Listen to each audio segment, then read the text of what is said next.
Kuya or boss? Kuya. Kuya lang talaga. Usually, sir. Tawag sa kanya, Brad.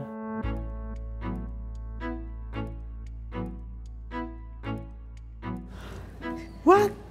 Hi, ma'am. Ay! Ate ka pala. Kala ko lalaki ka. Normally, nangyayari yan na napagkakamalan akong lalaki sa gabi. Tapos yun, magugulat sila. Ay, sorry. Ma'am, ate girl pala. Maganda po talaga kay Grab is naaalagaan mo yung anak mo. At the same time, nakakapag-work ka para sa kanya. Dito dumami yung mga kakilala, friends. Dumami yung mga kuya. Mas okay na may grupo ka. After pandemic, sabi ko, parang gusto kong magkaroon pa ng another source of income sa bahay kasi yung asawa ko lang nag-work. And then, naisip ko si Grab. Kailangan magtulungan kami. Alam namin, pag nag-retired kami, meron at meron din po kaming ipon.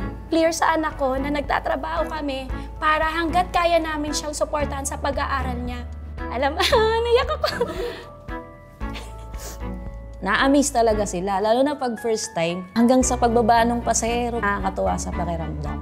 Tapos meron doon yung parang nahihikayat. Sabi ko, ma'am, madali lang. Hindi kailangan na marunong ka lang mag-drive. Kailangan po malakas yung loob mo. Siyempre, pwede rin naman, kahit kami na may mga anak kami, may asawa kami. Lahat kasi pwedeng maging lady Grab driver. Ito ko ipakita sa anak ko na kahit na ako lang mag-isa, na kaya kitang buhayin. Sana dumami pa yung babaeng Grab driver na kagaya mo. Yun din po yung wish ko.